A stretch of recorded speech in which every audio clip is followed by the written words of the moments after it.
Niños y ancianos todos cayeron al juramento antes morir.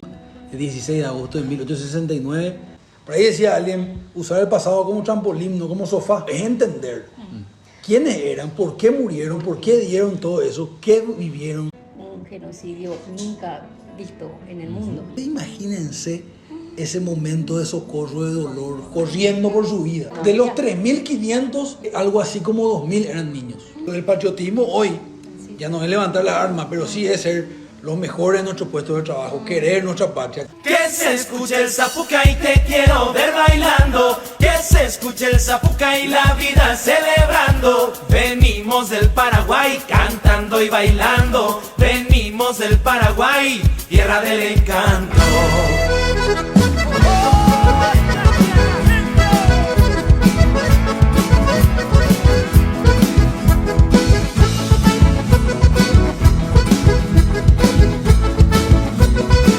Paisajes de mi pueblo, las andanzas de mi abuelo, las costumbres de este suelo suenan en una canción. Una fiesta paraguaya donde una polca no falla. Quédate, no te vayas, que ahora empieza la función. Que se escuche el zapucay. Niños y ancianos todos cayeron al juramento antes morir. Solo una cosa quedó en su puesto, la raza rica del guaraní. ¿Se acuerdan de esta música? ¿La escuchaban en la escuela? Dios mío, claro que sí, cómo no recordar. Bueno, una gran pregunta. ¿Nosotros en el Paraguay festejamos o conmemoramos? ¿Qué hacemos mañana? La gente festeja. Normalmente escucha que el festejo del Día del Niño. Festejo el Día del Niño, pero realmente no debería. Pero hay un cuestionamiento bastante fuerte al respecto, porque ¿cómo vas a festejar un genocidio de niños, verdad? Entonces, creo que hay un encuentro de conmemorar o festejar. Según Chavenato, ¿verdad? El historiador brasileño, un genocidio nunca visto en el mundo.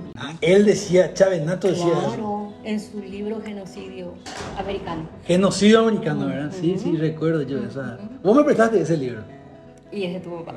Ah, de papá, Bueno, Okay. vamos a ponernos un poco en contexto. Pasaron aproximadamente 150 años. El 16 de agosto de 1869 se estaba librando la guerra de la Triple Alianza. Para poner un poco en contexto, era la guerra contra 3 países que se aliaron. Y bueno, era la etapa defensiva de la guerra. La guerra tuvo 2 etapas. La etapa ofensiva, donde el Paraguay ataca y toma parte de Argentina y parte de Brasil, que fue la primera parte final del 64. Y después ya se repliega en territorio paraguayo. Y los argentinos y los brasileños principalmente, el Imperio de Brasil, pensaban que iba a durar 6 meses la batalla. Incluso hay una famosa frase de Mitre que dice, en 3 semanas zarpamos y en 3 meses en Asunción. O sea, en el 64 ellos decían que en 3 meses iban a tomar Asunción. Imagínense, de eso pasaron casi 5 años y todavía no se podía tomar definitivamente, no se podía ganar la guerra, ¿verdad? Entonces el ejército estaba corriendo. Asunción se toma en el 1869, 1 de enero de 1869, un año nuevo. El 12 de agosto, 4 días antes, ocurre la masacre de Piribebuy, que ahí ya hubo un genocidio importante de 1.600 contra 20.000. Y bueno, y el ejército paraguayo, y ahí llegamos al 16 de agosto, estaba situado en Ascurra, lo que hoy conocemos como Cacupé. Ahí estaba el Mariscal López, esa zona de Cacupé en realidad. Ahí estaba el Mariscal López con el grueso que quedaba del ejército, porque la última batalla, gran batalla militar, fue en Loma Valentina, que fue la última parte, ahí hacia la zona de Villeta. Y bueno, y se divide en 2 partes el ejército, ¿verdad? Una parte lleva el general Resquín, otra columna se va con el entonces coronel Bernardino Caballero, después general, ¿verdad? Y bueno, esa parte viene marchando por el camino de Barrero Grande, famoso donde se come la chipa. Para la gente. Entonces, la ciudad de Eusebio Ayala, ¿verdad? Hoy Eusebio Ayala. Hoy Eusebio Ayala, que nuestra familia es de ahí, ¿verdad? Sí. Nosotros somos descendientes de esa zona del Paraguay. Pero para los que no conocen muy bien, Barrero Grande, más o menos en el kilómetro 70-74 de la ruta 2, cerquita de Cacupé, donde se comen las chipas famosas, ¿verdad? Excelente. Bueno, entonces el general Bernardino Caballero marcha, se dicen con 3.500 entre algunos veteranos y principalmente niños. Entonces ellos marchaban ahí y en la zona más o menos lo que hoy es el camino a Tomatí, entre Barrero y Tomatí, un lugar que se llama Acostañú. En realidad era el campo del señor Acosta. Bueno, ahí sucede algo terrible. Como todos conocemos, ya era un remanente, había muchísimos niños. Y esa zona hay que conocerla, donde hoy está el Cerro de la Gloria. Esa zona hay que ir a conocer. Nosotros tuvimos la oportunidad de ir con los niños. Y ahí sucede una defensa. Hay 3 arroyos naturales, uno de ellos el Yucurú. Hay varios arroyos y hay un bosque. Eran 20.000 soldados imperiales. Sí. 20.000 soldados imperiales, con 6 generales. Santo Y él fue solo con una facción porque Resquín tenía la otra parte Claro. donde estaban los soldados Más grandes. Ya. Y porque no había más también. Y ya. porque no había más también. Estaba diezmado el ejército paraguayo. Claro, de los 3.500, ponerle que algo así como 2.000 eran niños. ¿Los niños estaban ya ahí listos para pelear o fue casualidad? ¿Se estaban trasladando? Y también me ¿Cómo gustaría termina el saber- niño en el ejército, Eso, me ¿verdad? gustaría En la ver milicia? ¿Cómo los niños pueden salir a pelear? ¿Cómo es? ¿Qué pudo haberlos No había llevado más, no a había más semejante gente, decisión? no había más. Y yo no me animaría a decir que lo hacían por voluntad propia, pero el ejército ya no tenía la fuerza para obligar. O sea, era tan poco el general, ya no tenía cómo obligarle a nadie. Realmente era por un patriotismo que ellos tenían, ¿verdad? Y se alistaban. Indescriptible, un patriotismo Y no fuera de solamente, serie. sí, y no solamente eran niños, eran niños y soldados desnutridos. Dice que ahí, caminando por Barreros, se comió la última ración a la mañana en Escurra, que dicen algunas crónicas de los sobrevivientes, ¿verdad? Que era maíz, Santo. coco y no me acuerdo el otro, manicuí, coco, y creo que eso era como una barra energética. Porque el cuerpo, hay un momento donde no daba más. Entonces eran raquíticos. Como un chocolate en Rusia. Exactamente, estaban raquíticos los soldados y no tenían más armamento. Wow. Entonces el enemigo era superior en número y en armamentos. Duró 9 horas la batalla. Y ahí está, ese lugar está bordeado de bosques. Y es un bosque que va a la zona de Caraguatal, que es la zona de Vaporcué, que es ahí cerquita nomás Ya, también, sí, ¿verdad? ya, sí.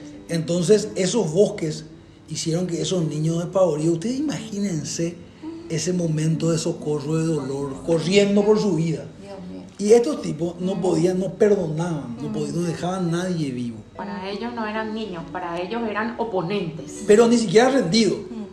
Y ahí es donde ocurre donde las propias madres entran en la batalla, toman las bayonetas para defender a sus hijos. Claro, Y, claro. y eso fue lo más triste de Es esto. un pilimbazo. ¿Verdad? Había Mucho dolor. hasta mucha- mujeres embarazadas que eran Mujeres embarazadas. adrede eran eliminadas. El conde de Eu, que fue el que se ensañó tanto con esa población, no contento con eso, con los pocos sobrevivientes que estaban habiendo ahí, manda a quemar todo eso y ahí le quema a todos los niños y los sobrevivientes que estaban y a las madres. Y ahí hay una historia que es de las caraguatanas. No sé si ustedes escucharon hablar de las caraguatanas. No, yo no escuché. Pero Las caraguatanas eran las que llevaban los niños, los cadáveres, a enterrar en Caraguatay en unas carrozas. Ay, por Dios. Entonces ahí en Caraguatay están los fuerte. cementerios de los niños. Pero a mí me gustaría quedarme, no quiero quedarnos en la tragedia nomás, sino en eso que vos decís, ¿verdad? ¿Por qué? ¿Cómo se alistaban esos niños, verdad? Entonces, esas madres, esos niños que dieron todo, porque hay mucha gente que te dice el lopismo, el antilopismo, como esto, aquello. López estaba en otro lugar.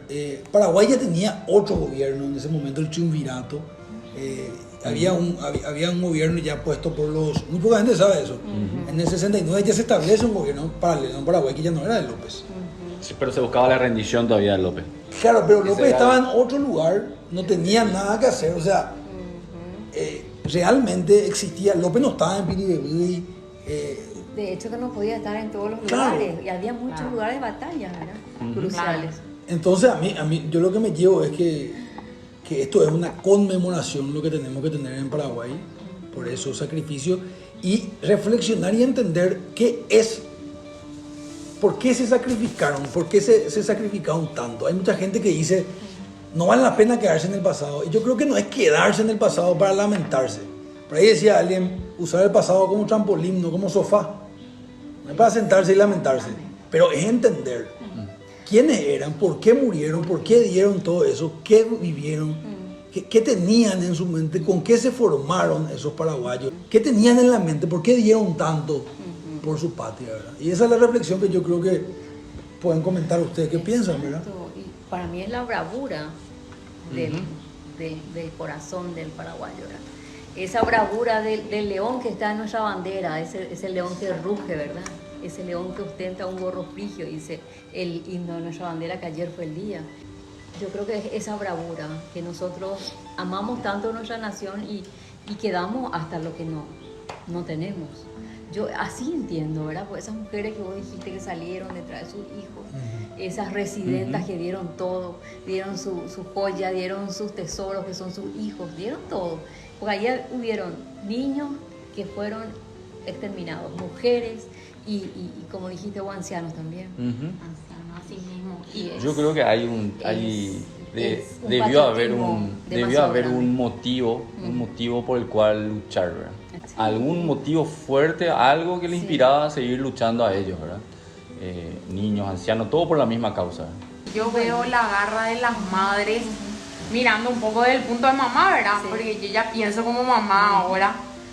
Es también el instinto de supervivencia, no solamente por patriotismo ni por defender el territorio. Ellas salieron con lo que tenían, es lo que yo percibo, porque ya era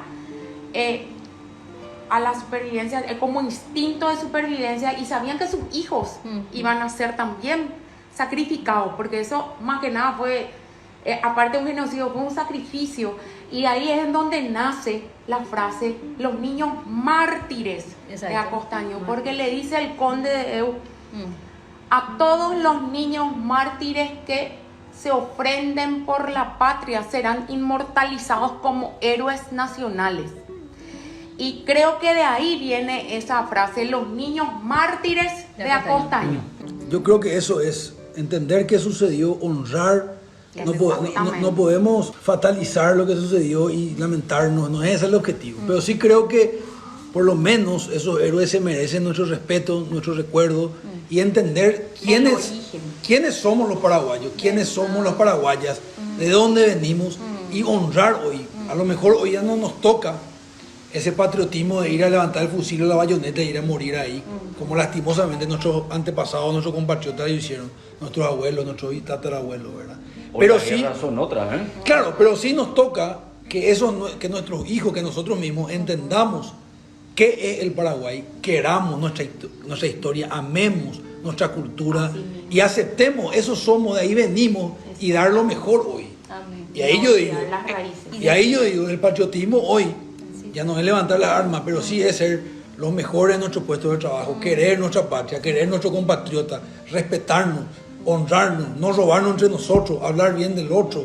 Entonces, si queremos transmitirle a nuestros niños hoy, no solamente para que sepan que murieron los niños, sino que ellos sean patriotas, nosotros seamos patriotas para querer nuestro país como quisieron nuestros ancestros.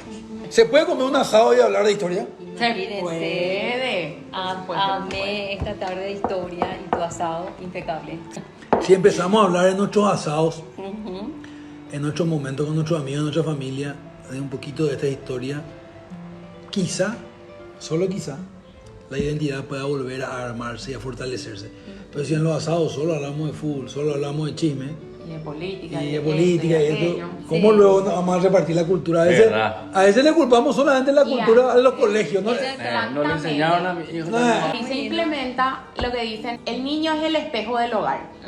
Entonces, si vos le mostrás esto a tu hijo, le mostrás historia, le mostrás culturización, así como muchas cosas se absorben hoy, que los niños están totalmente diferentes a lo que eran mi época misma. También es bueno que ellos vean este ambiente en las familias y ahí no se va a perder ni la identidad ni la historia de nuestro país. ¿Qué tal estuvo el asado? ¿Le gustó? El manjar. En serio. Delicioso como siempre, un En churrasco, serio, un salado.